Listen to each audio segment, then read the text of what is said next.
Good morning, High Park, Toronto.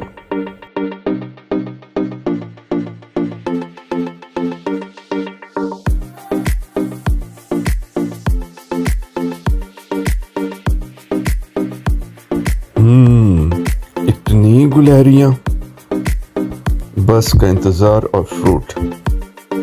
Saint Lawrence market. ये सब अचार हैं।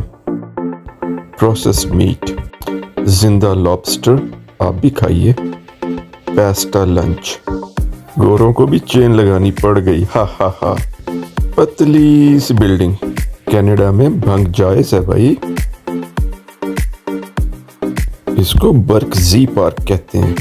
बर्कजी में म्यूरल, डॉगी फाउंटेन में 27 डॉगी और 1 कैट है। आज बस इतना ही, बाय।